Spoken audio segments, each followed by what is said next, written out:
Buenas noches a todos. Damos inicio a esta segunda jornada del curso integral anual de formación continua 2024. Tenemos el gusto de tener con nosotros a dos profesionales de la provincia de Jujuy. Este curso, saben ustedes que se ha ampliado a las cuatro provincias que forman parte de Confemeco, entre otras, y muy orgullosos de que hayan preparado esta clase. Nos va a presentar a su gente el doctor Ariel Pereira, que es de la Comisión Directiva del Consejo Médico de Jujuy. Bienvenido, doctor Pereira, lo escuchamos. Buenas tardes. Bueno, vamos a dar inicio al segundo encuentro de este curso de formación continua. Primero quería resaltar el interés en la convocatoria que se ha generado. Esto trajo mucha cantidad de participantes, eh, lo que lo hace mucho más interesante y mucho más rico. Em, y bueno, siguiendo con el programa, continuamos con el módulo de cardiología. El tema que se va a desarrollar es insuficiencia cardíaca aguda y crónica, y los disertantes será el doctor Luis Freijo, especialista en cardiología, jefe de unidad de cuidados críticos cardiovasculares del Hospital Pablo Soria, jefe del servicio de cardiología del Sanatorio Los Lapachos, es integrante del comité de cardiología eh, del Comité de Cardiopatía Isquémica de la Federación Argentina de Cardiología, miembro del Comité de Resucitación Cerebro-Cardiopulmonar de la Sociedad Argentina de Terapia Intensiva. Y luego continuará la doctora Analía Benavides, médica cardióloga por la Universidad Nacional de Tucumán. Es especialista en insuficiencia cardíaca e hipertensión pulmonar. Al final de la disertación se dará lugar a las diferentes preguntas que vayan a surgir. Y bueno, los dejo a continuación con ello y muchas gracias por la participación. Muy bien, muchísimas gracias. Quiero agradecer en nombre al doctor Ariel Pereira por la invitación al curso y a ustedes por la paciencia. En estos pocos minutos trataremos de disertar insuficiencia cardíaca aguda. Vamos a ver si compartimos pantalla.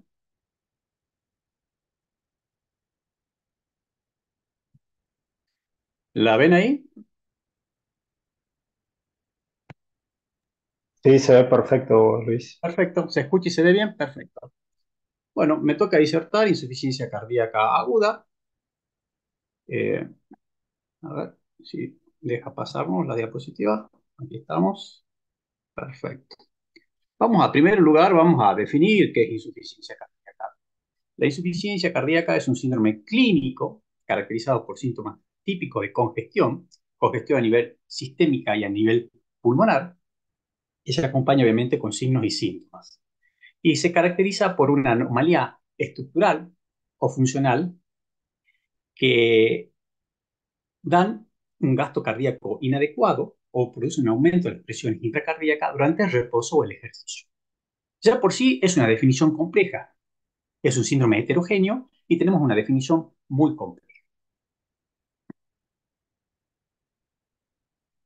Cuando vemos las diferentes clasificaciones, acá me voy a detener un poquito, ustedes van a ver una clasificación según la clase funcional que ha sido dejada un poco de lado, porque es una clasificación más bien clínica, poco objetiva, y donde actualmente se prefiere clasificar a la insuficiencia cardíaca con una clasificación desde el punto de vista más epidemiológico, para tener un grado de la magnitud del problema de la insuficiencia cardíaca. Esta es la clasificación que ustedes van a ver abajo en los diversos estadios: estadio A o la American Heart, estadio B, C y D.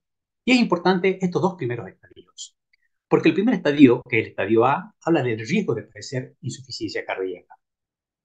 Ustedes tienen que saber que enfermedades como la diabetes, la obesidad, la hipertensión, me predispone a padecer insuficiencia cardíaca. Por eso debemos tratar estas enfermedades. El estadio B, que le llaman preinsuficiencia cardíaca, es cuando ya hay un daño establecido, pero no están presentes los síntomas. Y finalmente, el estadio C y el estadio D es cuando el síndrome está completamente establecido El estadio D es el estadio en que la insuficiencia cardíaca está avanzada y este estadio es el que más frecuentemente ustedes van a observar a los pacientes. Es importante, vuelvo a recalcar, estos dos primeros estadios porque es la prevención para la insuficiencia cardíaca. Otra clasificación es según el tipo de insuficiencia cardíaca, con fracción de eyección reducida, levemente reducida, o insuficiencia cardíaca con fracción de eyección preservada. Si ustedes se fijan, los criterios son síntomas y signos clínicos, y el que me va a poner el límite o el corte es el ecocardiograma.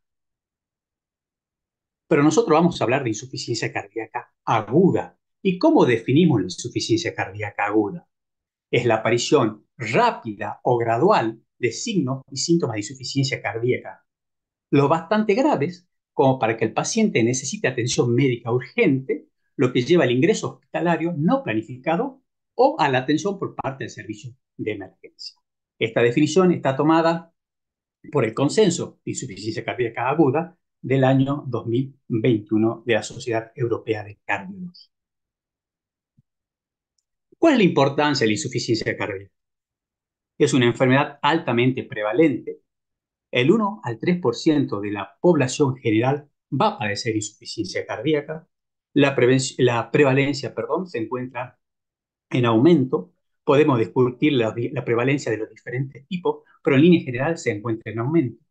La incidencia se observa de 20 casos por 1.000 personas por habitantes y se mantiene estable. Lo más importante, que a pesar de todos los nuevos tratamientos, la mortalidad por insuficiencia cardíaca es alta. A los 30 días oscilan entre 2 y 3%, y en algunos subgrupos especiales, a los 5 años, tiene una mortalidad entre 50 y 75%.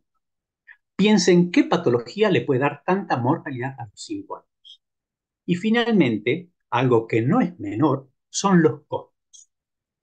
Los costos en países europeos están hablando de más de 25.500 euros por año, y el incremento de los costos está dado por el aumento de la expectativa de vida de la población, por las continuas reinternaciones que presentan. La principal causa de reinternación es la insuficiencia cardíaca en los mayores de 65 años, y por la gran cantidad de comorbilidades que presentan, comorbilidades cardíacas y no cardíacas.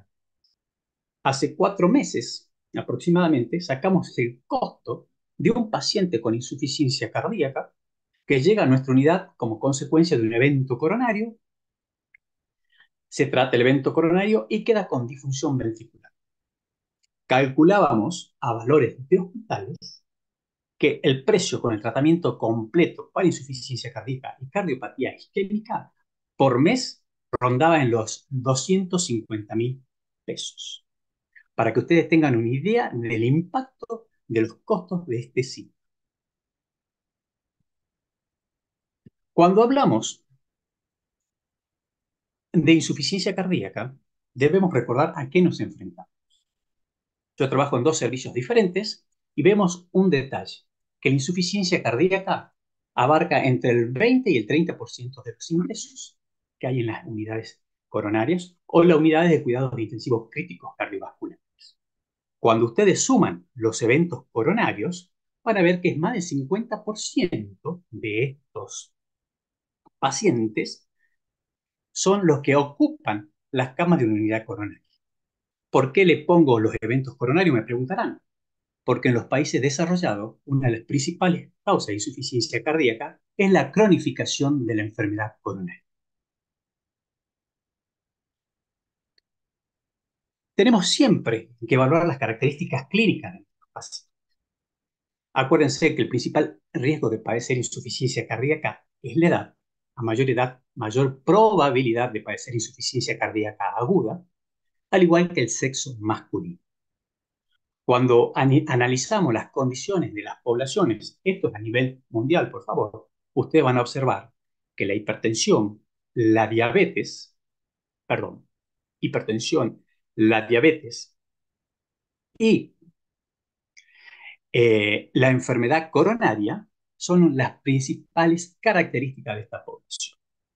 Deben también recordar que los pacientes que ya tienen insuficiencia cardíaca congestiva habitualmente van a ser el responsable de más del 50 al 70% de las nuevas internaciones por insuficiencia cardíaca.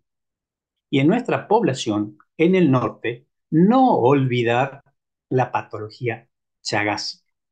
Según el registro Argenian, ellos tenían una población que solo el 1,6% tenía Chagas, versus nuestros registros que oscilan entre el 20 y el 30% de los pacientes que presentan Chagas.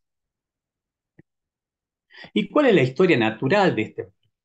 La historia natural de esta enfermedad son las continuas reinternaciones.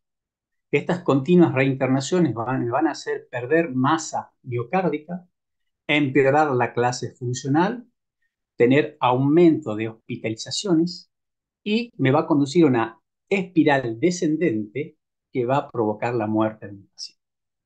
La idea es actuar para evitar estas hospitalizaciones frecuentes y mantener una masa miocárdica para que nuestro paciente tenga calidad y cantidad de vida. El pronóstico de insuficiencia cardíaca aguda es malo. Desgraciadamente es ley las reinternaciones a los 30 y a los 60 días, igual que la mortalidad. En nuestro medio, la mortalidad oscila entre el 12% aproximadamente. En los registros hablan de un 8, de un 4, perdón, un 14%. Hecho esta pequeña introducción, ¿cómo vamos a hacer el diagnóstico de insuficiencia cardíaca? El diagnóstico de insuficiencia cardíaca se va a basar en diferentes pilares.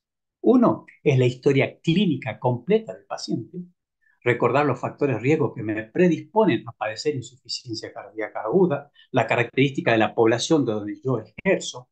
Generalmente, con una buena anamnesis podemos evaluar el riesgo de padecer insuficiencia cardíaca de nuestros pacientes y nos vamos a ayudar por otros métodos que son métodos complementarios, como ser un electrocardiograma. El electrocardiograma tiene un gran poder para definir si nuestro paciente tiene alta probabilidad o no de padecer insuficiencia cardíaca. ¿Qué quiere decir? Tiene un valor predictivo negativo muy alto. Es decir, paciente que presenta un electro normal con síntomas de congestión, es muy poco probable que tenga insuficiencia cardíaca. Otras herramientas es la oximetría de pulso, que me permite tener una idea de la saturación para valorar si hay congestión o no. El ecocardiograma, obviamente, un ecocardiograma realizado a la cabecera del paciente me va a permitir evaluar la función biventricular, valorar la congestión pulmonar, la congestión venosa, etc. El laboratorio no tan solo para pedir, como veremos más adelante, los péptidos natriuréticos, sino para ver si hay alguna otra causa o comorbilidad que acompañe la insuficiencia cardíaca. Es de buena rutina pedir un hemograma, una función renal completa, un ionograma, un hepatograma y en casos seleccionados pediremos troponina. Finalmente, la radiografía de tórax, un dato importante a considerar, que la radiografía de tórax me permite evaluar otras posibles causas de disnea y que en un 20% de los pacientes ustedes no van a ver signos de congestión, es decir, cefalización de la vasculatura pulmonar, congestión iliar, derrame pleural o aumento de la silueta cardíaca. Finalmente, tenemos otros elementos que son fáciles de realizar, como la ecografía pulmonar y que tienen una alta sensibilidad en personal sanitario entrenado. Podremos observar los cometas pulmonares y, según el caso, otras evaluaciones específicas. Con estos elementos podemos llegar a un diagnóstico de insuficiencia cardíaca. Cuando todas estas determinaciones que les he nombrado fallan o son dudosas y tenemos la posibilidad de determinar los péptidos natriuréticos, ellos nos van a ayudar a definir si estamos en presencia de insuficiencia cardíaca o no, siempre y cuando tengamos un contexto de recuerdo clínico adecuado. Un ProBNP, por nombrarle el más frecuente, menos de 300 picogramos, prácticamente nos descarta el escenario de insuficiencia cardíaca aguda. Y un BNP o ProBNP mayor de 100 o 300 picogramos mililitros en un contexto clínico adecuado nos confirma el diagnóstico de insuficiencia cardíaca aguda. Si no hemos hecho un ecocardiograma al ingreso, siempre el paciente con insuficiencia cardíaca aguda debe tener un ecocardiograma completo para clasificar según la fracción de eyección. Si estamos en presencia de una insuficiencia cardíaca con fracción de eyección preservada, levemente reducida o reducida. ¿Cómo evaluamos la congestión? ¿Cómo evaluamos al paciente con insuficiencia cardíaca? Partimos de la clínica. ¿Cuál es el problema que tenemos? La baja sensibilidad y especificidad de los signos clínicos. Uno que mayor sensibilidad tiene es la incurgitación yugular y la presencia del R3. Como estos datos son muy variables en las diferentes poblaciones, la clínica nos ayuda a aproximarnos al diagnóstico, pero el diagnóstico definitivo será dado por los medios anteriormente mencionados. Últimamente, gran peso del diagnóstico está dado por el laboratorio, principalmente por los péptidos natriuréticos. Como ustedes recordarán, se encuentran almacenados en diferentes tejidos, pero sobre todo en el miocardio auricular y ventricular. Se liberan al haber un aumento de la tensión parietal de las cavidades cardíacas o haber un aumento de la presión intraventricular o intraauricular. Los más conocidos son el BNP, el AMP, la sigla BNP es porque se descubrió en el cerebro y AMP porque se descubrió en la aurícula. Estos péptidos tienen receptores a nivel del endotelio, a nivel del riñón, y van a actuar produciendo vasodilatación, inhibiendo el sistema renina-angiotensina-aldosterona, facilitando la diuresis y natriuresis, disminuyen las resistencias periféricas, relajan el músculo liso y contrarrestan los mediadores que producen el remodelado cardíaco. Su importancia está dada en que me permite un diagnóstico y un pronóstico. Diagnóstico sobre todo en aquellos casos que son dudosos. Y el pronóstico también nos va a ayudar a definirlo más adelante. El diagnóstico por imágenes. Hablamos de la radiografía de tórax. Vuelvo a repetir, 20% de los pacientes habitualmente no presentan congestión. El signo más específico está dado por el aumento de la silueta cardíaca. Pueden ver derrame pleural, cefalización de la vasculatura pulmonar, congestión a nivel iliar, mucha sensibilidad y especificidad en la ecografía pulmonar, que me permite ver las famosas cometas pulmonares. Estos cometas pulmonares son la expresión de las denominadas líneas B de Kerley en la radiografía pulmonar. Y obviamente el ecocardiograma me va a permitir evaluar no tan solo la función biventricular, sino muchas veces evaluar la congestión venosa y la posible causa etiológica de mi paciente. ¿Cómo abordamos inicialmente a un paciente con insuficiencia cardíaca? El abordaje inicial es complejo, ya que es un cuadro clínico heterogéneo. Siempre se basa en la sospecha clínica de insuficiencia cardíaca aguda y evaluar el estado hemodinámico y si mi paciente tiene insuficiencia respiratoria. Si es así, obviamente será un apoyo ventilatorio para tratar la insuficiencia respiratoria, un apoyo farmacológico para el shock cardiogénico y una asistencia circulatoria si falla el apoyo farmacológico en el shock cardiogénico.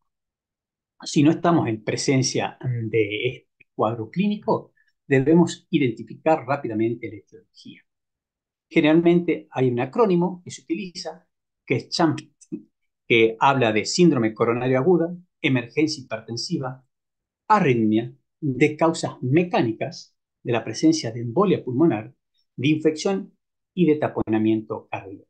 Si una de estas causas se presenta, el tratamiento debe ser implementado de inmediato, un tratamiento específico. Ustedes tienen una fase de 60 a 120 minutos para ver la posibilidad que mi paciente no presente ninguno de estas patologías. De no ser así, iniciaremos el tratamiento específico según el fenotipo que veremos más adelante para insuficiencia cardíaca. Recordar, nuevamente insisto, este acrónimo porque debemos actuar en forma precoz. Una buena o una manera más fácil de recordar los factores precipitantes son aquellos que me producen un deterioro rápido y aquellos que me producen un deterioro progresivo. Sería una forma también de acordarnos del anterior acrónimo. ¿Y cómo clasificamos la insuficiencia cardíaca aguda? Tenemos 4 fenotipos para clasificarlas.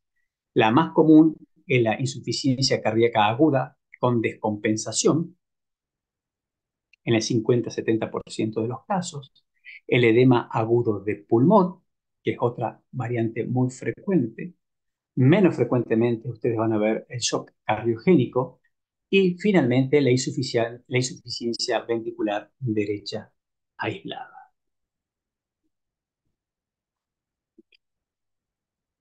Vamos a sumergirnos en cada uno de estos diferentes fenotipos, vamos a ver los algoritmos y cómo hacemos el tratamiento. El tratamiento de la insuficiencia cardíaca con descompensación aguda siempre se caracteriza o siempre tenemos que evaluar si hay congestión, obviamente, o sobrecarga de fluido y si hay hipoperfusión.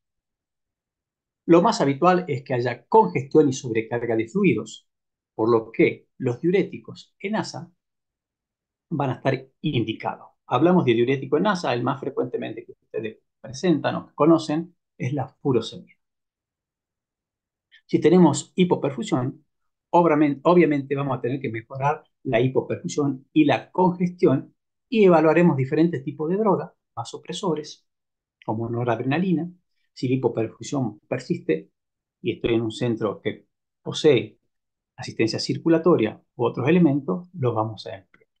Lo más habitual es que ustedes tengan pacientes que tengan congestión o sobrecarga de fluido sin hipoperfusión, por lo que los diuréticos van a ser clase 1 y el alivio de la congestión es bastante frecuente utilizarlo. Si fracasa el alivio de la congestión, más adelante se puede implementar o combinar otro tipo de diuréticos. Muchas veces van a haber resistencia a los diuréticos, por lo que obliga a hacer medidas como un bloqueo tubular. Y de ser así, si mi paciente no alivia la congestión, hablaremos de una terapia de reemplazo renal. Siempre hay que optimizar el tratamiento farmacológico. Descongestiono al paciente e inmediatamente tengo que optimizar el tratamiento farmacológico.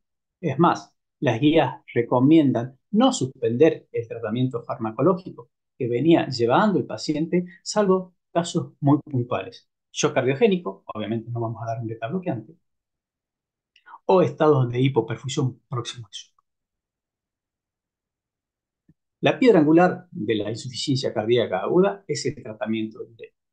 Diversos estudios han demostrado, precisamente un estudio ha demostrado, que cuando más tardo en implementar los diuréticos, mayor mortalidad tiene mi paciente. Por eso el tratamiento debe ser implementado de inmediato.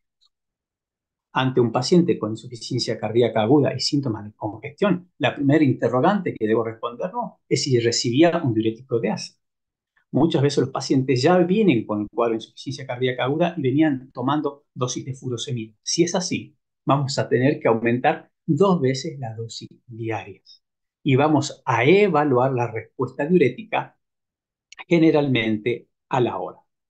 Podemos evaluar también el nivel de sodio urinario, es más complicado y más difícil. Lo más frecuente es evaluar la diuresis.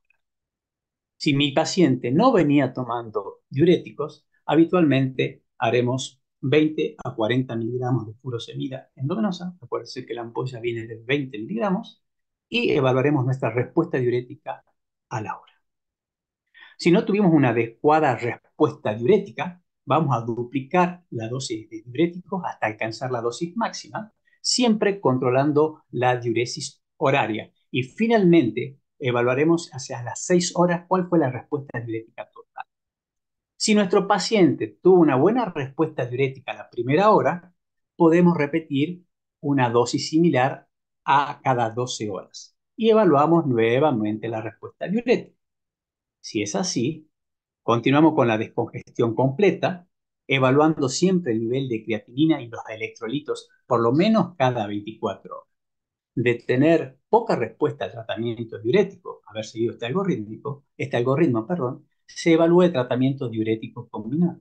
Nuevos estudios nos dan el pie para el uso de antiguos diuréticos como la acetazolamida, la clortalidona, etcétera. Lo más frecuente que utilizamos nosotros es hacer un bloqueo tubular, actuar con diversos diuréticos en diferentes niveles de la nefrona para ver la respuesta con este tratamiento. De no ser así, obviamente vamos a tener que recurrir a terapias de reemplazo renal.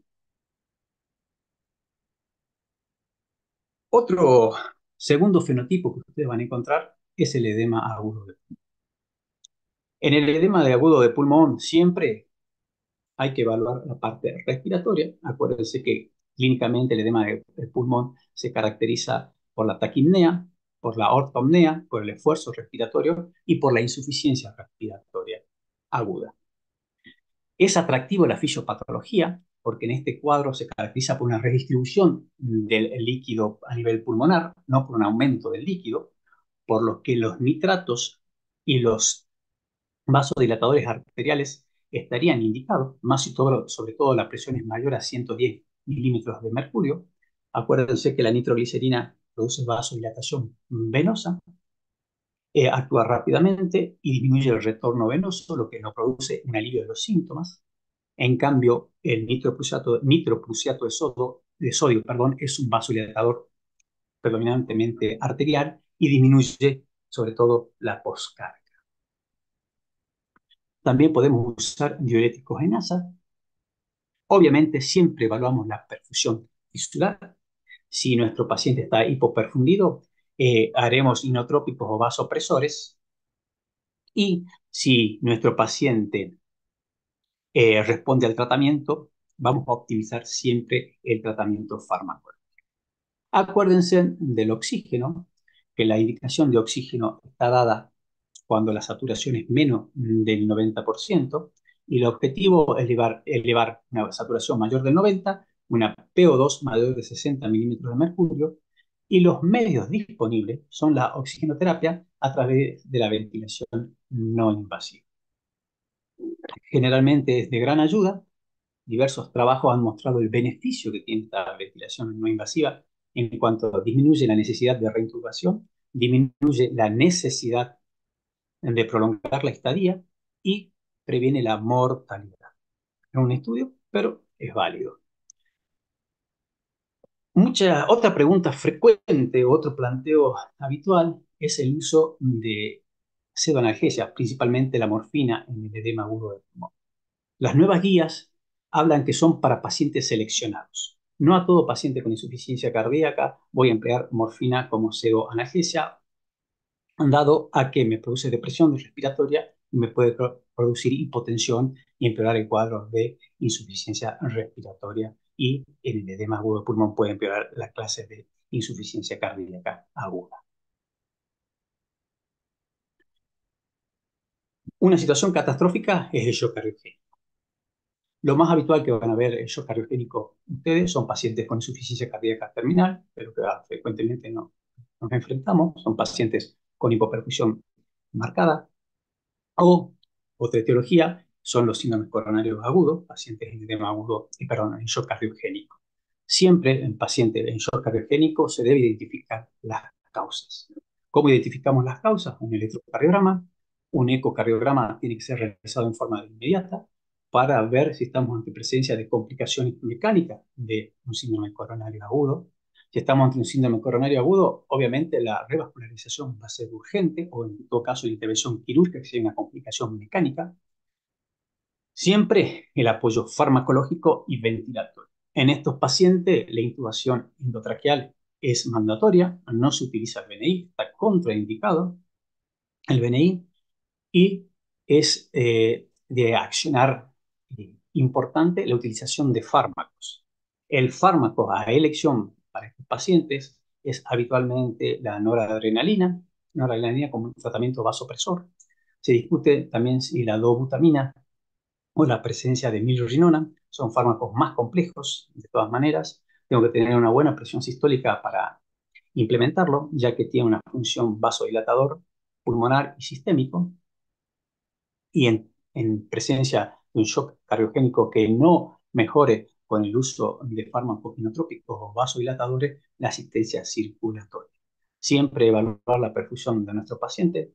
Recuérdense que el shock cardiogénico está definido como un estado de hipoperfusión, ¿m? Un aumento del lactato, una alteración del sensorio y puede no acompañarse de hipotensión arterial. Eso es importante hacerlo saber. Como les repito, es un cuadro bastante complejo en el manejo, pero el secreto está en identificar las causas y hacer un tratamiento de inmediato. El tratamiento de la disfunción ventricular derecha aislada, siempre identificar las causas, puede observarse en presentaciones agudas o en presentaciones crónicas de falla ventricular derecha, como cardiopatías congénitas, el tromboembolismo del pulmón, la estenosis de la arteria pulmonar, para nombrar algunos. Siempre evaluar si estoy en presencia de un paciente con congestión o hipoperfusión. Si estoy en presencia con hipoperfusión, voy a tener en este paciente que optimizar el tratamiento con líquidos y después evaluar la perfusión tisular.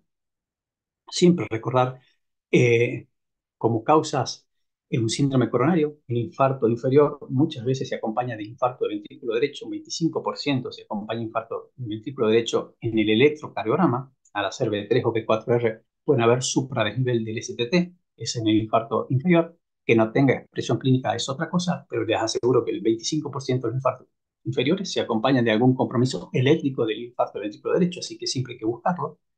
Recordar el embolismo pulmonar agudo, que es un tratamiento específico. Evaluamos la perfusión, si hay adecuada perfusión, optimizamos, disminuimos, descongestionamos a nuestro paciente. Si no hay una buena perfusión, usaremos los distintos inotrópicos o vasopresores. Con el objeto de aliviar los síntomas, menos frecuentemente, es bastante complicado, una terapia mecánica. Pero con todos estos algoritmos, ustedes han visto, son 4 algoritmos, 4 pilares.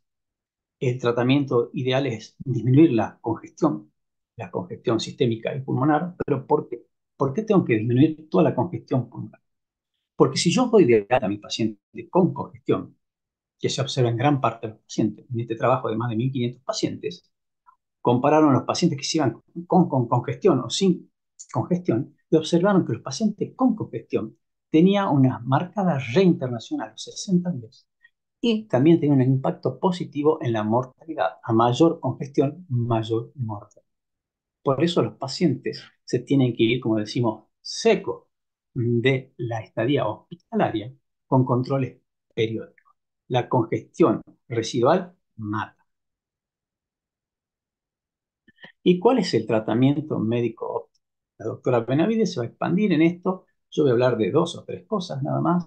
Nuestro paciente se debe ir a la casa con un tratamiento médico que disminuya las reinternaciones y mejore la sobrevida. ¿Cuáles son esos tratamientos? El uso de beta bloqueantes, el uso de IECAS o ARA2, si tengo la posibilidad, los nuevos SGLT2 y también con antagonistas mineralcórticos. Se tiene que ir con ese tratamiento. Se ha demostrado que la titulación previa al alta de este tratamiento médico óptimo mejora la sobrevida y el cumplimiento del tratamiento de mi paciente. Por eso, insistir. Hay varias secuencias para establecer. Nosotros preferimos una secuencia que es más rápida, el uso de beta bloqueante y en las glifosinas que están probadas ya que pueden iniciarse luego de descongestionar a nuestros pacientes. ¿Y cómo prevenimos? Es otro punto óptimo. Acuérdense que al principio de la charla hablamos del riesgo para insuficiencia cardíaca en estadio A y preinsuficiencia para estadio B. Tratamiento de los pacientes con hipertensión, tratamiento adecuado de los pacientes con diabetes, tratamiento óptimo de los pacientes con enfermedad cardiovascular y debemos prevenir el síndrome en pacientes con disfunción ventricular que están asintomáticos, en pacientes con infarto de miocardio o valvulopatías recientes deben de recibir un tratamiento y seguimiento óptimo. Siempre modificar el estilo de vida. Desgraciadamente, este síndrome es muy frecuente, se van a enfrentar en forma frecuente, alta mortalidad, altas internaciones. Por eso empecemos antes, previniendo el síndrome de insuficiencia cardíaca. Para terminar, creo que he sido bastante rápido. La idea es ser más tranquilo y más lento, pero bueno. La insuficiencia cardíaca es un síndrome clínico, complejo y heterogéneo. Acuérdense en la definición, se basa principalmente en la sospecha en el diagnóstico clínico. Tiene una alta prevalencia, con aumento en los costos del sistema de salud, a expensas de las hospitalizaciones. Por eso les dediqué las dos diapositivas últimas para que veamos la prevención del síndrome sobre todo. Y el diagnóstico está basado en el perfil del paciente. Acuérdense la clasificación que habíamos hablado. Insuficiencia cardíaca le llamamos crónica reagudizada. En el 50-70% son los casos más frecuentes que van a ver ustedes. El edema agudo de pulmón, la insuficiencia ventricular derecha aislada y el shock cardiogénico. Siempre vamos a clasificar ese perfil a través de la clínica y a través de métodos complementarios, con un ecocardiograma. Y si tenemos la posibilidad de un péptido natriurético, vamos a poder ponerle el rótulo y vamos a ver el pronóstico de nuestro paciente. Hablamos que el fenotipo de insuficiencia cardíaca en descompensación aguda es el más frecuente, el 70% en los pacientes. Eh, Siempre aliviar la congestión. El tratamiento de elección son los diuréticos, es la piedra angular del tratamiento, por eso debo saber el algoritmo del tratamiento de diuréticos en mis pacientes, acordarles evaluación precisa a la hora y a las 6 horas, no dar el alta a pacientes con síntomas de congestión porque aumenta la mortalidad, optimizar el tratamiento médico óptimo antes de la internación del paciente y la prevención sobre todo de la insuficiencia cardíaca, etapa A y B de la medicina. Desde ya, muchas gracias por su atención.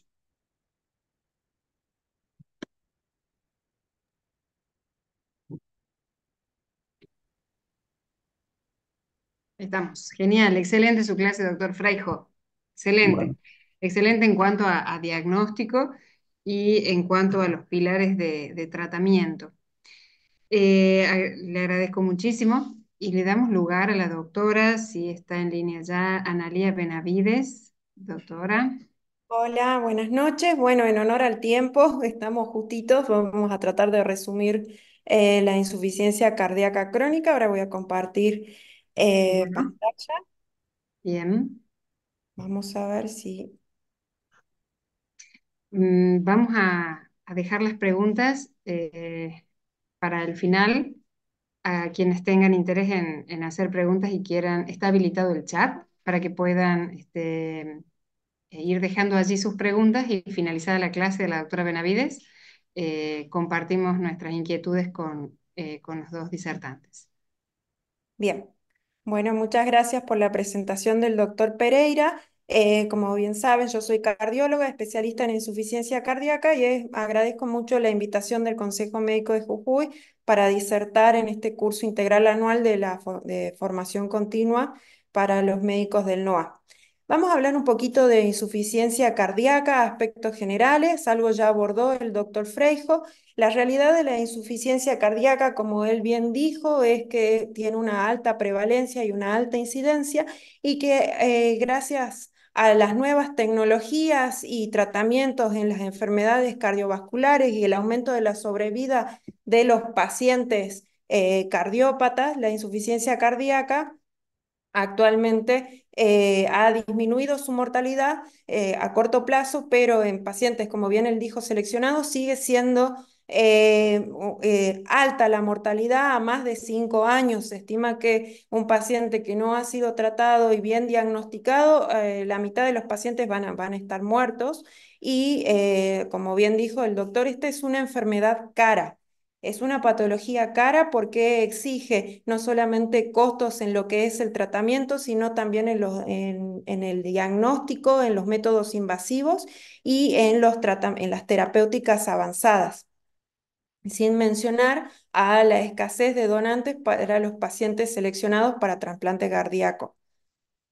Es importante saber que la insuficiencia cardíaca es una entidad, no es una patología en sí, sino es un síndrome clínico y que este se manifiesta al final de las enfermedades cardiovasculares. Cuando nos encontramos con un paciente con insuficiencia cardíaca, sabemos que ya ha pasado por una serie de estadios de su patología cardiovascular y es un paciente que está en la última estación antes de la muerte. Entonces, es importante actuar y ser dinámicos en el diagnóstico etiológico y en el inicio del tratamiento oportuno.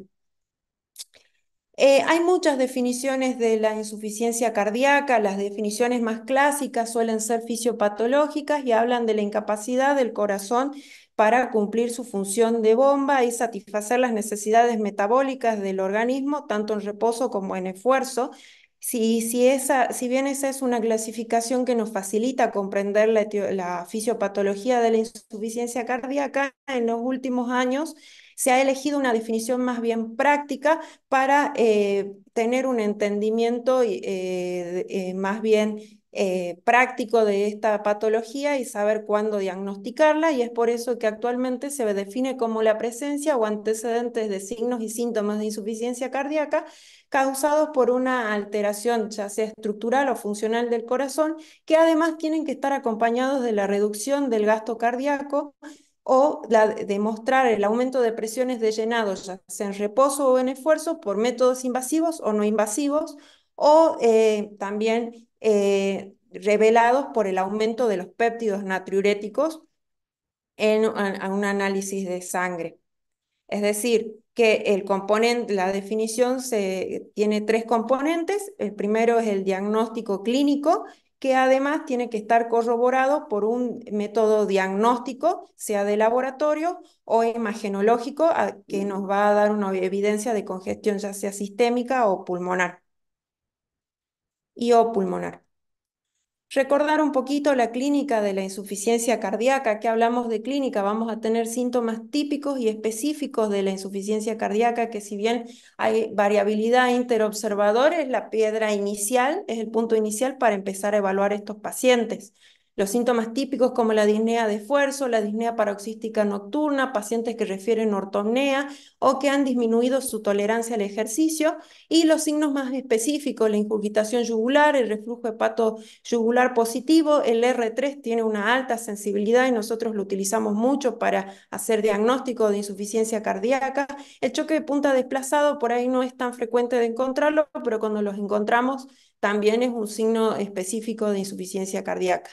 Van a ver que los edemas, los rales, son signos menos específicos y no son en sí diagnósticos de la insuficiencia cardíaca de por sí solos, que es un primer error que uno suele cometer, es encontrar pacientes con edemas periféricos o derrames pleurales y ya querer hacer el diagnóstico de insuficiencia cardíaca. Preferimos más los síntomas y signos específicos para empezar a orientarnos a este diagnóstico. Y si bien, como dijo el doctor Freijo, esta es una clasificación que tiene mucha también variabilidad interobservador, todavía sigue en uso, que es para evaluar la disnea y la limitación al esfuerzo físico de los pacientes, y también sirve para la toma de decisiones en cuanto a la terapéutica. Recordar que tenemos 4 clases funcionales en la de la New York Heart Association. La primera clase es de un paciente que no tiene limitaciones en la actividad física, es decir, no tiene síntomas. La clase 2 es donde hay una leve limitación de la actividad física. Este paciente en reposo se encuentra asintomático, pero cuando realiza una actividad física ordinaria, esta le va a producir disnea o fatiga, es decir, caminar 1 o 2 cuadras a paso normal, subir escaleras y presentar disnea, fatiga o palpitaciones en actividades que antes no las tenía. La clase funcional 3 es una marcada limitación de actividad física.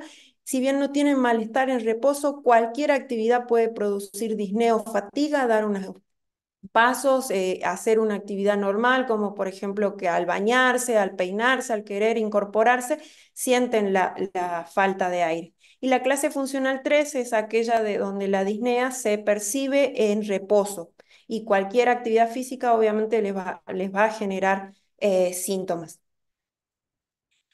Avanzando un poco más en lo que es la clasificación de la insuficiencia cardíaca, esta clasificación, existen distintas clasificaciones, algunas quedaron en desuso, otras son ambiguas, pero es la que utilizamos para la toma de decisiones de diagnóstico y de pronóstico de los pacientes con insuficiencia cardíaca.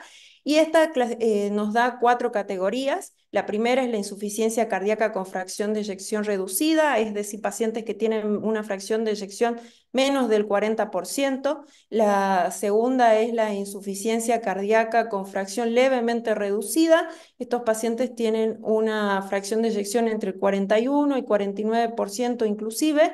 Fracción de eyección preservada, aquellos que tienen más del 50%, y la insuficiencia cardíaca mejorada, aquellos pacientes que han mejorado su insuficiencia, el deterioro de su función con el tratamiento médico óptimo. ¿Qué decimos que es mejorar la función cardíaca? Es decir, que hayan tenido una fracción de eyección basal menos del 40% y que hayan aumentado más de 10 puntos y además tengan una fracción de eyección más del 40% con el tratamiento médico. Eh, no me quiero detener mucho en esto, el doctor Freijo lo ha explicado muy bien.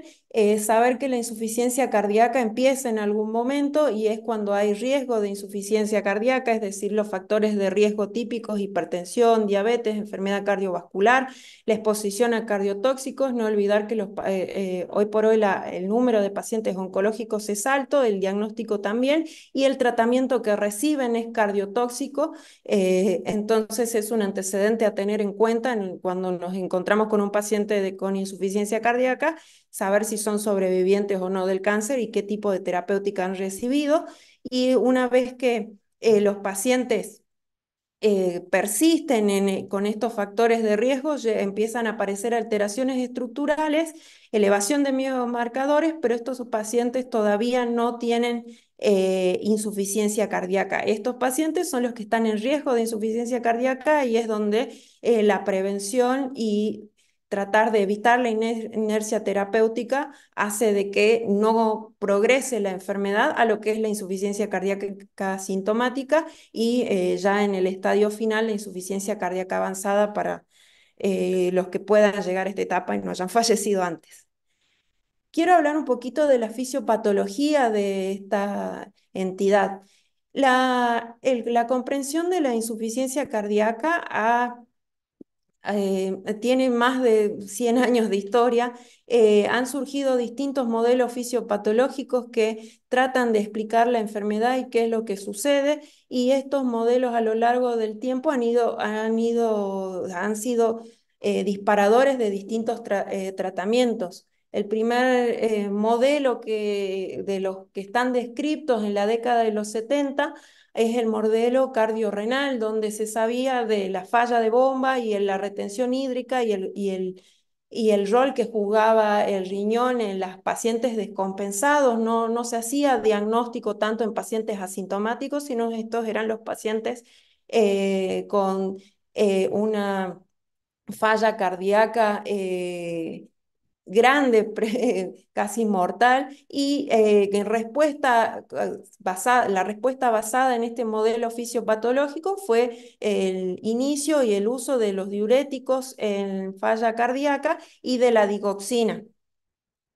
Más adelante, con la aparición del catéter de Swan-Ganz, aparece un modelo que se suma a explicar la insuficiencia cardíaca y es el modelo hemodinámico. Con este modelo comprendemos un poco más el rol que juegan las cargas en la insuficiencia cardíaca, y se empiezan a utilizar vasodilatadores e inotrópicos en estos pacientes. Y si bien estos tratamientos resolvían la urgencia y evitaban y mejoraban los signos de congestión, no eran suficientes para modificar la mortalidad de la insuficiencia cardíaca.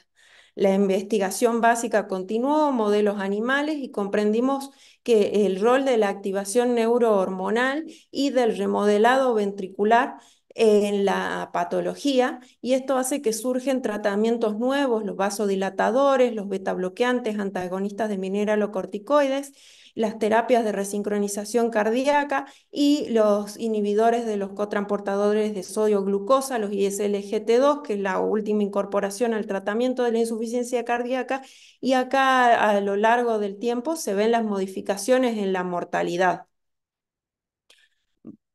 Me interesa hacer mucho hincapié en la fisiopatología porque entender qué es lo que le está pasando a un paciente con insuficiencia cardíaca es fundamental para saber por qué tratamientos indicar y en qué momentos hacerlo.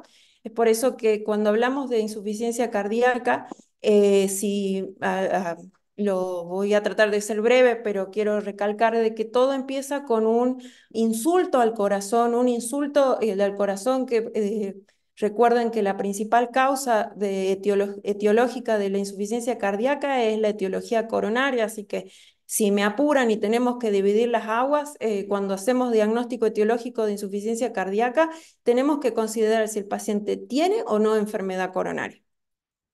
Además, recordar las miocarditis, los tóxicos, la miocardiopatía alcohólica es muy frecuente y las infecciones en nuestra región, como bien dijo el doctor, el Chagas, la predisposición genética y también la carga de la hipertensión arterial no tratada y la diabetes mal controlada. Colaboran a la disfunción cardíaca. La disfunción cardíaca, ¿qué es lo que va a generar? La disfunción cardíaca, para ser un poco más concisas, inicialmente el corazón trata de responder a este daño cardíaco y desencadena mecanismos que en principio son adaptativos. Mecanismos adaptativos que tienden a preservar la homeostasis cardiocirculatoria y estos mecanismos básicamente son la activación neurohormonal y el fenómeno de remodelado cardiovascular. Lo que tenemos que entender que cuando hay insuficiencia cardíaca, la función sistólica y diastólica están comprometidas. Inicialmente se puede revelar más la disfunción, la función diastólica y después cuando el corazón se dilata, se comprometerá más la función sistólica, pero ambas siempre van a estar comprometidas. Es por eso que primero preponderará una y después la otra, pero ya la clasificación de insuficiencia cardíaca sistólica y diastólica han dejado de tener uso. ¿Sí? Lo que tenemos que saber que lo que sucede es inicialmente hay una incapacidad, se produce una caída ya sea menor o mayor o en menor monto del volumen minuto y esta caída del volumen minuto es un elemento esencial para comprender la fisiopatología de la enfermedad. Frente a esa caída, el organismo va a responder con una activación neurohormonal y el fenómeno de remodelado, como bien dije. Ambos que van a permitir que inicialmente mantener un volumen minuto adecuado, al menos en condiciones de reposo. Y es por eso que se logra gracias a estos mecanismos adaptativos. Y en este momento los pacientes se van a encontrar en una fase compensada de la enfermedad. Pero la persistencia de estos fenómenos adaptativos en el tiempo hace que los mismos se tornen mal adaptativos, es decir, que los mecanismos terminan siendo perjudiciales para el paciente. Esta transformación de adaptativos a mal adaptativos es lo que lleva a la progresión sintomática de la insuficiencia cardíaca y finalmente a la muerte. A esto hay que sumarle que los pacientes no solamente tienen un solo evento, sino que estos pacientes además pueden tener daños secundarios, pueden ser pacientes que, por dar un ejemplo, un paciente que sufre que es un hipertenso mal controlado y esto nos lleva a insuficiencia cardíaca y luego sufre un infarto de miocardio y este monto de disfunción ventricular empeora y hace de que la enfermedad progrese. Es decir, no es un solo daño, sino es un daño permanente al corazón del paciente. Dos cositas más para hablar de la activación neurohormonal. Cuando hablamos de activación neurohormonal, hablamos que entra en acción el sistema que genera inicialmente retención de agua y sodio y vasoconstricción que va a promover la hipertrofia ventricular. Es decir, la activación del sistema nervioso simpático y el sistema renina-angiotensina-aldosterona. La retención inicial de agua y sodio es lo que lleva a un aumento de la precarga y por lo tanto mejora la contractilidad. Y la vasoconstricción, lo que al haber una caída de volumen minuto, nos va a servir para mantener la presión de perfusión de los órganos periféricos. Pero como bien dije, estos mecanismos sostenidos en el tiempo suelen ser mal adaptativos y es cuando este remodelado inicial de hipertrofia empieza a ser ineficiente, las presiones de llenado en el corazón aumentan y la persistencia de estos mecanismos hace de que el paciente progrese en la enfermedad. ¿Cuáles van a ser las consecuencias cardiovasculares? A nivel de vascular, por la vasoconstricción, la reducción del continente vascular, la expansión del contenido intravascular por la retención hídrica y los trastornos electrolíticos por la retención de sodio y potasio. En cuanto a las consecuencias cardíacas, el aumento de la frecuencia cardíaca, la pérdida de miocitos por la necrosis y apoptosis que se produce y la disfunción de los miocitos que quedan, además de la alteración intersticial, disminución de la densidad capilar y la fibrosis. Y a nivel extravascular, el compromiso renal, la inflamación, el compromiso de músculo periférico, el compromiso metabólico y el compromiso hormonal. Hablando un poco de remodelado ventricular, lo que sucede hay una pérdida de miocitos, se altera la biología de los miocitos, el acoplamiento excitocontráctil, hay una desensibilización de varios receptores y todo esto lleva a hipertrofia. Por lo tanto, a un nivel macro, la cámara ventricular se dilata, incrementa su esfericidad, se adelgazan las paredes y hay una incompetencia valvular mitral que perpetúa la congestión y los síntomas de insuficiencia cardíaca. Y esto termina siendo un círculo vicioso. La activación neurohormonal, el compromiso cardíaco y periférico, remodelado ventricular, perpetúan el daño cardíaco. Basándonos en todo esto, este modelo fisiopatológico que les expliqué, aparecieron drogas que fueron los pilares por mucho tiempo del tratamiento de insuficiencia cardíaca, los vasodilatadores, los antagonistas de los receptores de neprilecina, los beta bloqueantes y los antagonistas de mineralocorticoides.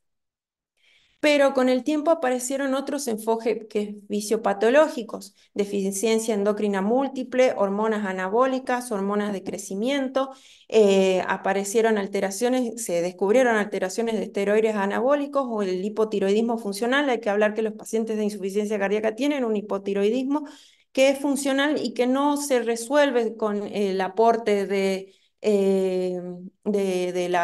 levotiroxina, sino más bien hay una baja disponibilidad de T3, pero la literatura y la investigación ha demostrado de que el tratamiento de este no es reductor de la mortalidad, ni genera cambios en los síntomas ni en los signos del paciente.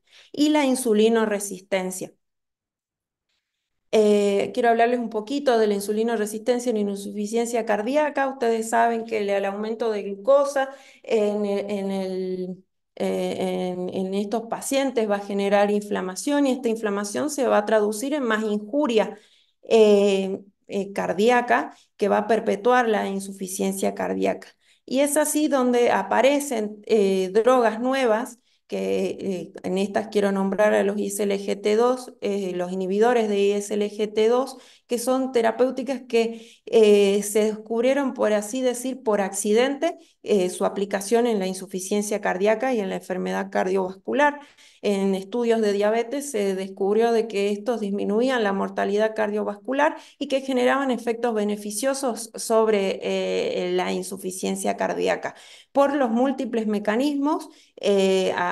Actúan a nivel renal, a nivel cardíaco, a nivel vascular, a- y lo que hace que se disminuya la severidad y estos se suman a un modelo que lo denominan cardiometabólico y se suman al tratamiento fundacional de la insuficiencia cardíaca y logran reducir la mortalidad. Pero el tratamiento de la insuficiencia cardíaca no está solamente basado en dar drogas a los pacientes, sino también en el seguimiento adecuado de estos y en la referencia temprana. ¿Sí? Los pacientes con insuficiencia que se diagnostican muchas veces se diagnostican durante una internación, como bien dice el doctor Freijo, es menester de que estos pacientes sean dados de alta con la terapia fundacional y todavía cuando los pacientes no, están en una clase funcional 1 o 2, toleran bien los tratamientos farmacológicos, no tienen nuevos eventos y ni evidencia de órgano blanco, estamos a tiempo de que estos sean referidos a especialistas, a cardiólogos, y los cardiólogos seleccionar qué pacientes van a ser derivados a centros especializados en insuficiencia cardíaca. Y este tiempo es escaso, ya que cuando nuestros pacientes empeoran sus síntomas, no toleran la medicación, empiezan a frecuentar las hospitalizaciones o empiezan a presentar arritmias o empeoran su función renal, ya estamos muy cerca de la ventana de oro se nos va a cerrar esta ventana de derivación y si dejamos pasar estos pacientes y los referimos muy tarde, lamentablemente no son pacientes que se van a morir. Es por eso que la hoja de ruta para el manejo integral de la insuficiencia cardíaca inicia en las primeras etapas, en los estadios A y B, con la población general, tratando de hacer un screening de factores de riesgo y seleccionando qué pacientes van a necesitar estudios para comprobar o no su insuficiencia cardíaca y ser derivados en forma oportuna. Como ustedes pueden ver, la hoja de ruta, mientras más avanza la enfermedad, más compleja se hace. Estas son las recomendaciones de cómo deberíamos manejar a los pacientes con insuficiencia cardíaca de la World Heart Federation. No solamente es una evaluación diagnóstica, sino también etiológica, saber si tiene o no enfermedad coronaria, si tiene Chagas, si tiene algún antecedente tóxico, saber evaluar la función del paciente, ya no solamente con la variabilidad de la clase funcional, sino también con algún otro método para demostrar cuál es en qué situación funcional está mi paciente, como ser un test de caminata, ser una ergometría y poder dar un pronóstico a este paciente. Saber evaluar el estado volémico, saber si están bien perfundidos o no, estar alertas a los cambios de la clase funcional, de los síntomas y signos. Es por eso que estos pacientes tienen que ser inicialmente seguidos al alta entre los 7 a 15 días y luego ir espaciando según cómo vaya el seguimiento, según cómo vaya evolucionando, si es respondedor o no, pero son pacientes que tenemos que tener los ojos bien abiertos para poder alertar estos cambios. Iniciar y titular el tratamiento médico óptimo según las guías de práctica clínica, tratar de minimizar los eventos adversos y como cuando iniciamos tratamiento, tratar de detectar y evaluar los problemas relacionados al tratamiento, la función renal, la función hepática, saber si los pacientes tienen o no tienen arritmias y poder elaborar con todo esto un plan diagnóstico de un tratamiento definido al alta de los pacientes que se encuentren hospitalizados o al que diagnosticamos en nuestro consultorio. La planificación tiene que ser individualizada y la educación del paciente es fundamental. Tiene que saber qué tiene y cómo está siendo tratado para que ellos sean los primeros, que ellos tengan una alarma alta para saber concurrir cuando se encuentran cerca de una descompensación o un cambio en su enfermedad. No me voy a explayar mucho con esto, pero como saben, el algoritmo diagnóstico, bien describió el doctor, puede ser imagenológico con un ecocardiograma y detectar cuál es la fracción de eyección de nuestro paciente para saber clasificarlo, si es reducida, levemente reducida o preservada, y si está en nuestras posibilidades hacer un laboratorio con NT-proBNP, saber que los puntos de corte, bueno, van variando, pero se encuentran entre el proBNP entre 125, entre 100 y 125, saber que los pacientes obesos de por sí, por ser obesos, y los pacientes renales pueden tener valores de proBNP altos, entonces eh, manejan otros puntos de corte y determinar, por lo último, una vez que diagnosticamos insuficiencia cardíaca, no olvidarnos de saber la etiología y obviamente de iniciar lo más precozmente el tratamiento. La historia del tratamiento de insuficiencia cardíaca es larguísima, aparecieron muchos estudios, ya tiene 30 años y seguramente van a seguir apareciendo más drogas. Hoy por hoy el tratamiento fundacional de la insuficiencia cardíaca son estas 4 drogas, los ARNI, los IECA, beta bloqueantes, mineralocorticoides y los inhibidores de ISLGT2. Saber que la terapia fundacional tiene que ser aplicada a los 4 juntos, mientras el paciente lo tolere y no tenga contraindicaciones, ya no se usa la terapia escalonada, eh, ya que está demostrada la disminución de la mortalidad y de los eventos cuando se hace de esta forma. En esta tabla les resumo las dosis recomendadas, las drogas que se tienen que dar, las que son cada 12 horas, son cada 12 horas, un enalapril 10 miligramos día no sirve, el enalapril es una droga que se da cada 12 horas y ese es un primer error que uno comete porque teme a seguir escalando. Eh, en cuanto a las precauciones en la titulación de los vasodilatadores, los ARNI, los IECA y los ARA2, que es decir, los sartán, valsartán, son drogas que van a estar reservadas solamente si los pacientes no toleran o tienen contraindicaciones para utilizar los otros vasodilatadores. El efecto adverso más frecuente va a ser la hipotensión, puede haber un aumento transitorio de la creatinina, puede haber hiperpotasemia, la tos o la angioedema en los pacientes que reciban IECA o ARNI.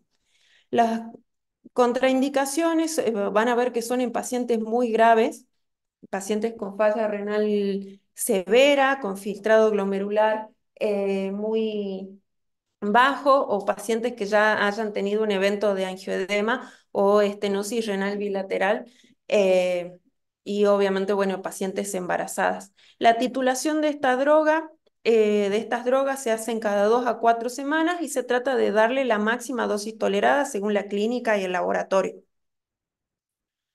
En cuanto a los beta bloqueantes, también los efectos adversos más frecuentes son la hipotensión, la bradicardia, el broncoespasmo, puede haber una prolongación del segmento PR, pero mientras el PR, acá es importante decirlo, no sea mayor a 24 milisegundos, no hay problema. La frecuencia cardíaca, mientras no esté menos de 50 por minuto, tampoco hay problema. Y la tensión arterial sistólica solemos tolerar hasta 80 de milímetros de mercurio. También la titulación se hace de 2 a 4 semanas, se controla con electrocardiograma y con la clínica del paciente, la tensión arterial, pero no tratamos de que no retirar la medicación, sino si no la tolera, bajar la dosis a la mínima tolerable, pero nunca dejar un paciente sin tratamiento. Las precauciones con los antialdosterónicos, sobre todo la hipercalemia, el deterioro de la función renal, la ginecomastia con espironolactona Y con esto es importante la titulación con respecto a con el control del potasio. Potasios mayores a 5,5 es cuando se debe de retirar la droga o cuando tengan filtrados glomerulares menores al 30%, una creatinina más de 2,5. Y los controles son con laboratorio, urea, creatinina y la tensión arterial. Eh, y por último, perdón, acá el título no es antialdosterónicos, son los ISLGT2. La verdad es que los efectos adversos que están descritos son la infección genitourinaria, pero es casi infrecuente, es poco usual. Son drogas bien toleradas. Hoy por hoy se las dan hasta un filtrado glomerular de 20 mililitros por minuto. Hay que tener cuidado con las hipoglucemias y la cetoacidosis en pacientes diabéticos. Pueden tener cetoacidosis, estos pacientes pueden tener cetoacidosis sin hiperglucemia. Entonces, cuando se la sospeche por la clínica, pídanle un estado ácido base y si lo tiene hay que retirarla. Es infrecuente, pero les doy el tip de que no necesariamente puedan tener hiperglucemia. También los controles se hacen con la control de función renal y la glucemia, pero el balance de líquidos, como este tiene un efecto glucosúrico, es decir, también tiene su efecto diurético, tratar de evaluar el balance líquido de estos pacientes. Existen otras drogas que se pueden adicionar al tratamiento de insuficiencia cardíaca, la digoxina, los diuréticos, obviamente cuando los pacientes tienen signos y síntomas de congestión, tienen indicación 1. La ivabradina es una droga que se utiliza para controlar la frecuencia cardíaca. Nosotros pretendemos que nuestros pacientes tengan frecuencias cardíacas menores de 70, ideal entre 60 y 50, pero cuando están con dosis máximas de beta bloqueantes y todavía no alcanzan los objetivos de frecuencia cardíaca y están en ritmo sinusal, pueden recibir ivabradina. La hidralazina y el dinitrato de isosorbida es una combinación que se usaba inicialmente, está en desuso, pero está reservado para pacientes de raza negra y para pacientes que por algún motivo no puedan recibir ARNI, ECA o ARA2. También ayudan a disminuir la mortalidad. La dioxina hoy por hoy se utiliza para el control de frecuencia en pacientes con FA y después hay otras drogas que por ahí son más complejas, no están disponibles, pero están descritas, como el vericiguat, el ciclosilato de zirconio y el patiromero, que es para pacientes con hiperpotasemia. Pero les repito que no son drogas de uso común, se las nombro porque están consideradas en las guías de práctica clínica. Dos palabritas de los cardiodefibriladores implantables. Después de la terapia farmacológica, también está la terapia eléctrica en la insuficiencia cardíaca. Se sabe que una de las principales causas de pacientes con insuficiencia cardíaca es la muerte súbita por arritmias. Entonces, el cardiodefibrilador viene a ser un dispositivo que tiene la capacidad de realizar terapias antitaquicardias y cuando las taquicardias son incesantes, realizar una desfibrilación y esto permite que el paciente se salve y pueda llegar a una emergencia. Pueden haber descargas espurias, es decir, descargas que no, sí, es por eso que siempre que un paciente que tenga un cardiodesfibrilador reciba una descarga y consulte con ustedes porque eso puede suceder, tienen que saber que son pacientes que tienen que ser derivados a una unidad de cuidados intensivos para ver qué es lo que pasó, si tuvo una descarga espuria o tuvo una arritmia. Las indicaciones para estos pacientes se dividen en dos aguas, pacientes que hayan tenido un evento de muerte súbita y hayan sobrevivido, se haya descartado enfermedad coronaria y se justifique solamente para insuficiencia cardíaca, es decir, en prevención secundaria, y en prevención primaria es aquellos pacientes que hayan sufrido un infarto de más de 40 días, que estén con tratamiento médico óptimo, es decir, con los pilares fundamentales farmacológicos, que tengan una fracción de eyección menor al 35% y con una buena expectativa de vida también podrían ser candidatos para el implante de un cardiodefibrilador implantable, y los pacientes que no tengan cardiopatía isquémica y tengan mala clase funcional, una fracción de eyección menos del 35%, también podrían recibir en prevención primaria estos dispositivos. Otra cosa que quería comentarles es la terapia de resincronización cardíaca. Estos también son dispositivos que ayudan a paliar la desincronización cardíaca que pueden sufrir los pacientes con insuficiencia cardíaca. Los van a reconocer en una placa porque hay 3 cables, uno de los cuales es auricular, otro ventricular y un tercer cable que va por el seno coronario y estimula al ventrículo izquierdo, y esto resuelve un problema que es la disincronía cardíaca. La disincronía cardíaca mecánica suele tener 3 componentes: una disincronía auriculoventricular, una interventricular y una intraventricular. Esta disincronía hace de que el corazón funcione en forma menos efectiva y se suele manifestar por un QRS ancho y una imagen de bloqueo de rama izquierda. Es por eso que los pacientes candidatos a estas terapias van a ser pacientes con baja fracción de erección, ritmo sinusal y un QRS con imagen de bloqueo de rama izquierda y un QRS mayor a 150 milisegundos. Existe una indicación para pacientes sin bloqueo de rama izquierda, pero lo que tienen que tener es un QRS ancho. ¿Por qué? Porque puede haber que el 30% de estos pacientes que reciben una terapia de resincronización van a ser respondedores, es decir, ¿qué quiere decir? Que van a mejorar su clase funcional, manifestada en la mejoría de la caminata de 6 minutos o en su test cardiopulmonar. Va a haber una caída del ProBNP, una caída de los volumen de fin de sístole, fin de diástole, y un aumento de hasta el 5% de la fracción de eyección. Pero lo importante es seleccionar bien a estos pacientes, porque si como saben, solamente el 30% van a responder, tenemos que saber quiénes no van a responder. No van a responder aquellos que no tengan disincronía, que no tengan una buena anatomía venosa, que estén muy dilatados, que no tengan el ancho de QRS mayor a 130 o a 150 milisegundos, que es lo ideal. Pacientes que hayan sufrido un infarto y tengan una lesión, una escara muy grande, aquellos que tengan una IM severa o que tengan fibrilación auricular que no esté tratada. Entonces, el manejo de la insuficiencia cardíaca con fracción de eyección reducida para reducir la mortalidad. Tenemos las 4 drogas que les mencioné, eh, los diuréticos para la sobrecarga. Eh, si es que tienen marcadores de desincronía ventricular, se indica manifestados a través de bloqueo de rama, principalmente bloqueo de rama izquierda mayor a 150 milisegundos, se les va a indicar un resincronizador, y si tienen etiología isquémica se les indica un desfibrilador. Recordar que los pacientes con FA tienen que estar anticoagulados, y si la FA no está controlada, a tratar de bajar la frecuencia cardíaca, o si ver la posibilidad de que estos pacientes sean candidatos a ablación de esa enfermedad. Si los pacientes tienen enfermedad coronaria, tienen que ser revascularizados.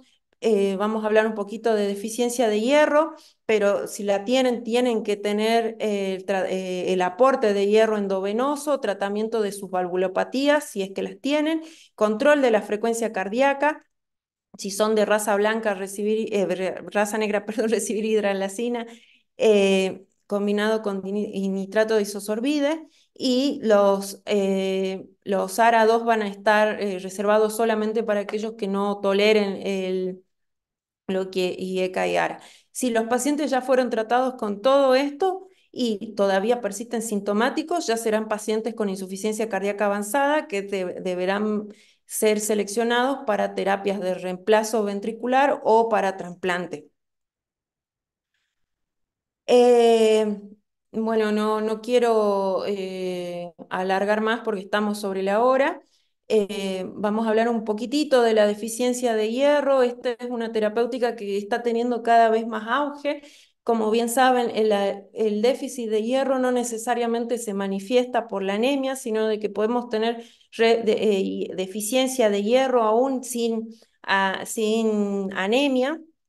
Y esto es importante pesquisar en los pacientes con insuficiencia cardíaca porque se sabe que los pacientes con insuficiencia cardíaca tienen una alteración hormonal y metabólica que impide que absorban hierro a través de los enterocitos, que es una de las principales fuentes, se deplesionen los pools de hierro y esto genere que haya un déficit, un déficit de pool funcional, tanto a nivel del corazón como del músculo esquelético y bueno, de los órganos eritropoyéticos también. Entonces, el déficit de hierro en los pacientes con insuficiencia cardíaca va a ser un déficit absoluto porque se disminuye la absorción, entonces hay menos hierro en los pool normales y también un déficit funcional que altera la movilización de hierro desde los depósitos, principalmente por la inflamación. Entonces, estos pacientes son los que deben recibir hierro carboximaltosa, el hierro endovenoso. Se selecciona pacientes que estén sintomáticos, que tengan fracción de eyección menos del 45% y una hemoglobina menor al 15%. El déficit de hierro se va a manifestar en laboratorio por una ferritina menor a 100 o una ferritina que esté entre 100 y 200, pero que tenga, perdón, 299, que tenga una saturación de transferrina mayor al 20%. No me quiere, no estamos muy justos con el tiempo. Unas palabritas más para terminar. Insuficiencia cardíaca con fe preservada. Como saben, son aquellos que tienen, estos pacientes tienen fracción de eyección mayor al 50% y a diferencia de la insuficiencia cardíaca, que es una enfermedad con fe reducida, que es una enfermedad primariamente cardíaca con compromiso sistémico, la insuficiencia cardíaca con fe preservada es una enfermedad sistémica prominentemente inflamatoria que luego termina comprometiendo el corazón. Bueno, no tenemos tiempo para hablar mucho de fisiopatología. Deben saber de que la insuficiencia cardíaca con fe preservada principalmente está dada por comorbilidades de los pacientes, pacientes con enfermedad con fibrilación auricular, pacientes obesos, hipertensos, diabéticos, anémicos. Esto aumenta la rigidez cardíaca, aumenta las presiones de llenado y es por eso como que los pacientes terminan desarrollando síntomas de insuficiencia cardíaca. En sí, los parámetros diagnósticos para esto es la fracción de eyección conservada, pero la demostración también de aumento de presiones de llenado a través del índice de volumen auricular izquierdo aumentado, la E' aumentada, el ProBNP aumentado, o presiones pulmonares o velocidades de ingurgitación yugular aumentada, de ingurgitación tricuspide aumentada. El tratamiento para estos pacientes básicamente son los diuréticos para la retención de fluidos, los ISLGT2 y el tratamiento de la etiología y de las comorbilidades cardiovasculares y no cardiovasculares. Por último, la insuficiencia cardíaca con FEI mejorada son aquellos que han mejorado, como les dije, con el tratamiento médico la fracción de eyección, pero lo importante de esto es que a estos pacientes no se les retira el tratamiento, sino que se les hace un seguimiento. Cada 6 meses la evaluación clínica, la evaluación de péptidos y el ecocardiograma. Cuando está disponible, controlarlos con resonancia cardíaca una vez al año. También cada 6 meses los estudios de imágenes y por último también estos pacientes pueden ser propensos a arritmias, entonces tienen que tener un Holter anual. La insuficiencia cardíaca avanzada, acá ya prontos a terminar. Estos pacientes son pacientes que ya han llegado tarde, que persisten en clase funcional 2 o 3, que tienen una disfunción cardíaca grave con fracción de eyecciones muy bajas, que ya tienen falla derecha, valvulopatías que no son operables o cardiopatías congénitas no operables y elevación persistente de los valores de BNP y NT-proBNP. Estos tienen congestión, episodios de congestión sistémica y pulmonar que requieren dosis altas de diuréticos endovenosos. Van a ver que son pacientes que andan con dosis de 80, 120 o incluso más de furosemida y que tienen una mala clase funcional. Estos son los pacientes que tienen que ser evaluados para ver si tienen indicaciones para trasplante. Principalmente son aquellos que ya se quedaron sin opciones de tratamientos y alternativas eh, terapéuticas. Tienen que ser pacientes que tengan síntomas graves y parámetros de mal pronóstico y que no puedan recibir otro tratamiento intensivo y capaces que puedan recibir, cumplir el tratamiento farmacológico intensivo en el postoperatorio. Las contraindicaciones van a ser la infección activa, una infección activa, enfermedad arterial periférica, hipertensión pulmonar reversible. Todo esto se ve en un centro de trasplante. Y para terminar, recordar que la insuficiencia cardíaca es el estadio final de todas las enfermedades cardiovasculares crónicas. El diagnóstico etiológico precoz de cardiopatía isquémica puede mejorar el pronóstico de los pacientes candidatos a revascularización y el tratamiento farmacológico fundacional debe ser instaurado cuanto antes. El seguimiento estandarizado va a permitir la derivación oportuna para la selección de pacientes para terapias avanzadas. Bueno, con esto termino, agradezco el tiempo, perdón si me excedí, pero insuficiencia cardíaca crónica es un tema muy amplio y traté de resumir todo lo más rápido que se pueda y abarcar, darles herramientas para poder manejar estos pacientes. Excelente, excelente, doctora. Me encanta que has hecho muchísimo hincapié en el tratamiento pilar. Eh, hay, hay una ley que dice el tratamiento para la insuficiencia cardíaca es el de los cuatro fantásticos, ¿sí? Y eso no lo tenemos que perder de vista porque es el esquema de tratamiento que no solo lo saca al paciente de la situación aguda, sino el que le mejora, mejora su pronóstico de vida, porque ese es nuestro objetivo, mejorar su clase funcional, mejorar y prolongar, prolongar su existencia. Ambos, excelentes, excelente clase. Han sido muy claros en cuanto a diagnóstico, en cuanto a tratamiento. Doctora, ¿qué hacemos con los pacientes que necesitamos instalar toda esta medicación? ¿Cómo son los costos de esta medicación? ¿Cuáles son las dificultades que tenemos esencialmente ante este tratamiento? Y precisamente, como dijimos, esta es una enfermedad muy cara, ¿sí? Estamos hablando que solamente los ISLGT2, dapaglifosina y empaglifosina son drogas que suelen costar entre los 60.000 a más de 100.000 pesos. Es por eso que el sistema público y también las obras sociales, estos pacientes necesitan cobertura. El resto de las drogas están rondando cerca de los 20.000 pesos del tratamiento mensual. Es una enfermedad grave, es una enfermedad cara y es por eso que es importante actuar en el primer nivel en el sentido de la prevención. Evitar la inercia terapéutica. Un paciente hipertenso que persiste con 14,9 y le seguimos dando el enalapril una vez al día y no hacemos algo para bajar esa presión porque está border, va a terminar en insuficiencia cardíaca y muy probablemente no se va a poder tratar como corresponde. Yo les mostré lo que hay Totalmente. que hacer, pero la Ujú. verdad es que no todos pueden recibir este tratamiento. Es difícil.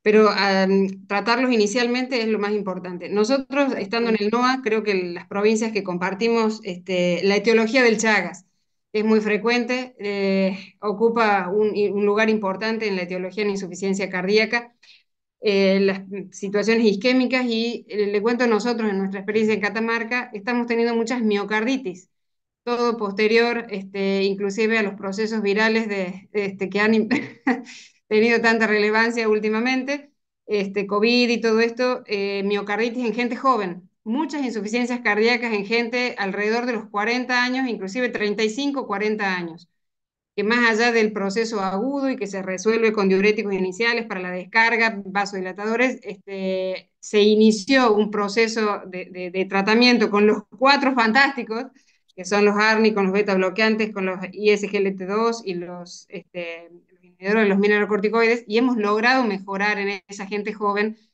su calidad de vida, a la función de la fracción de eyección y muchas cuestiones.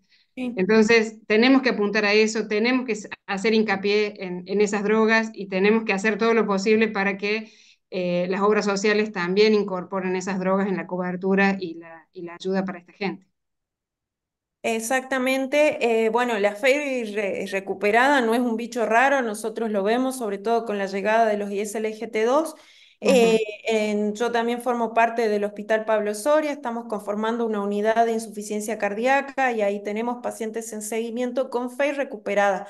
El mensaje que quiero dejarles a los participantes de este curso es que no le retiren la medicación a los pacientes, porque ese es un error muy común y grave porque si bien no hay evidencia clara, sí está demostrado la mejoría en mortalidad.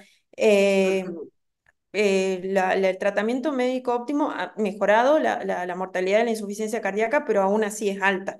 Y no, como les dije, es la última estación antes de morirse, es la insuficiencia cardíaca. Entonces estamos frente a pacientes graves. No hay que bajar la alarma con estas personas.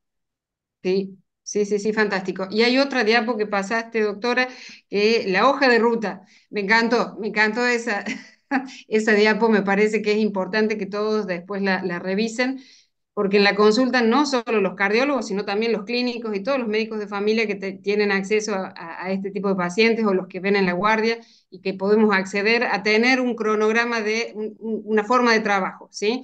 Y que tenemos que pensar que no solamente es pensar en diuréticos y en ahorradores de potasio y esto, sino también pensar en un trastorno cardiometabólico y apuntar a todo, apuntar a todo. Claro. Un paciente que anda en forma permanente, los diuréticos son, eso también otro mensaje que les quiero dejar a toda la audiencia, los diuréticos no son para siempre. Los Ujú. diuréticos, un paciente que necesita en forma permanente de diuréticos es un paciente que tiene que ser derivado a un centro especializado. Nosotros contamos, como les repito, un servicio de insuficiencia cardíaca en el Hospital Pablo Soria y tiene que llamarles la atención. Si no le pueden retirar el diurético al paciente es porque está en congestión permanente.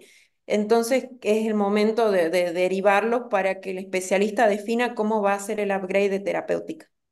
Sí, sí, sí, sí, sí. Doctora, en el último congreso de FAC se habló mucho de la finerenona. Es una droga que se está utilizando sobre todo para los pacientes que manejan potasios altos. Tiene todavía bastante tela de investigación. Nosotros no lo estamos utilizando, la verdad no tengo experiencia, pero sí la hiperpotasemia es un problema en el manejo de la insuficiencia cardíaca y podría ser una respuesta.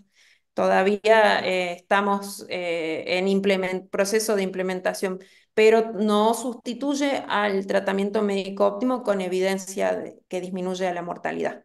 Drogas A los atractivas hay cuatro. un montón. Exactamente, está el vericiguat, podemos hablar de un montón de quelantes de potasio que son muy interesantes en lo que es la farmacología, pero como les digo, no es el bosque.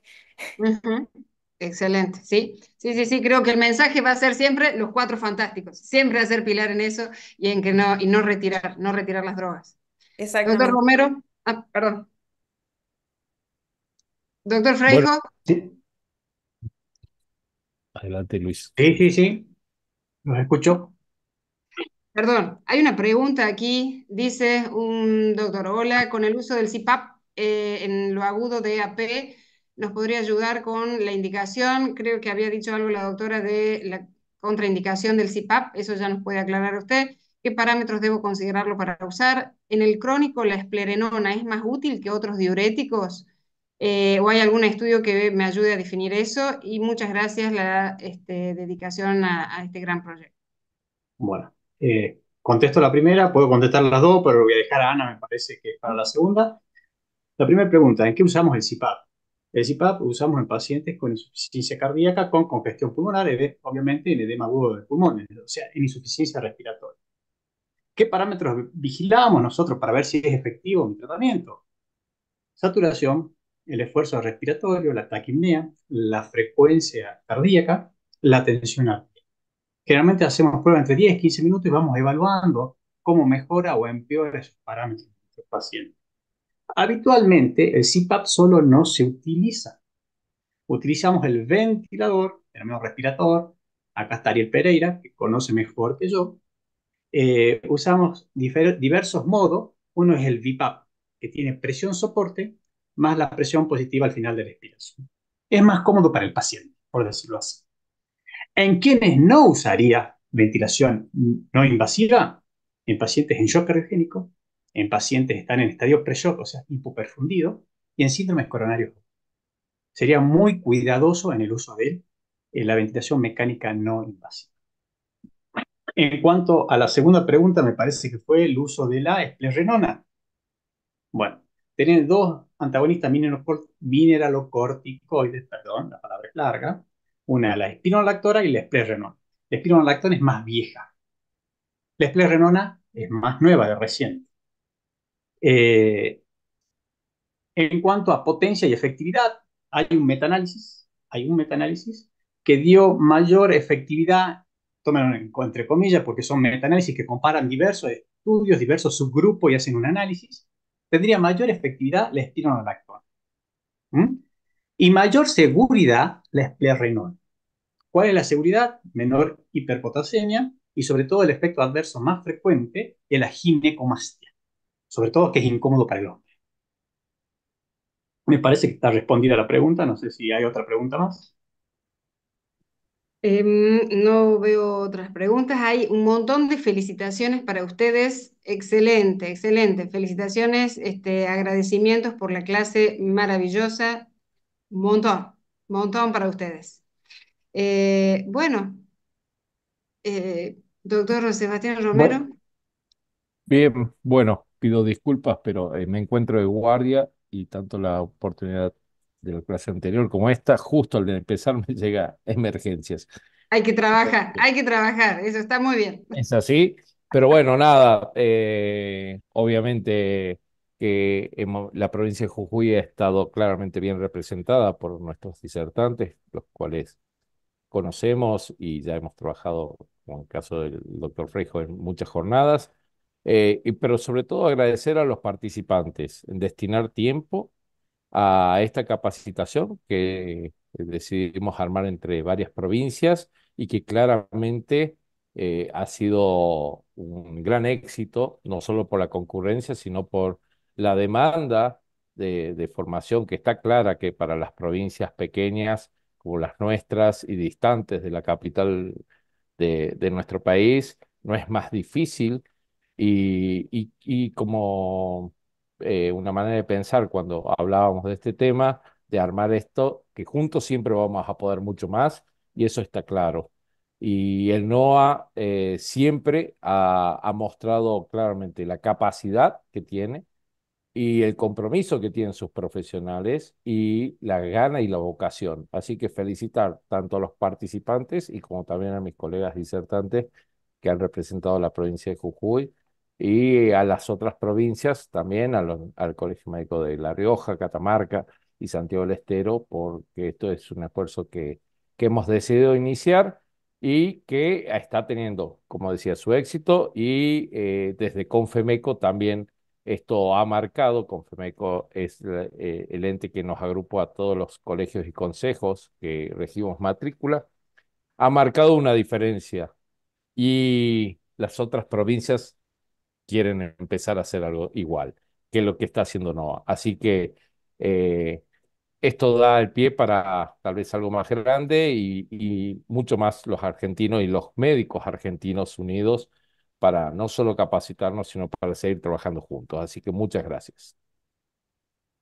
Excelente, sí, sí, comparto totalmente con usted. El doctor Sebastián Romero es el presidente del Consejo Médico de Jujuy. No lo habíamos presentado, Doc, así que bueno. Agradecemos a los disertantes, agradecemos a los participantes y quería darles algunas palabritas para recordarles que tenemos 5 clases de este módulo inicial, que es el del módulo de cardiología, y luego vamos a tener el inicio de otros módulos de especialidades, como endocrinología y pediatría. Así que probablemente se vaya renovando nuestra audiencia de acuerdo a los intereses por cada área. Hemos tenido alguna dificultad para rendir el examen, para el acceso al Classroom, porque, como decía Sebastián, la cantidad de gente que ha accedido a este curso ha superado nuestras expectativas con mucha alegría. Para nosotros con alegría, pero con algunas situaciones técnicas que, bueno, ya serán resueltas en el transcurso de esta semana. Así que yo les solicito a todos los participantes que no se preocupen por no poder acceder al examen ahora, ¿sí? Sí van a ser subidas las clases al WhatsApp en modo de YouTube, así que van a poder ver las clases nuevamente y cuando vayan a rendir sus preguntas van a tener acceso a la observación de la clase y apuntar los temas más importantes. Así que bueno, creo que damos por finalizada la tarea de hoy. Agradezco muchísimo su tiempo, que tengan una hermosa noche, un buen descanso y nos veremos el próximo martes. Hasta el próximo martes. Hasta Muchas luego. Gracias. gracias. Muchas Luego. gracias.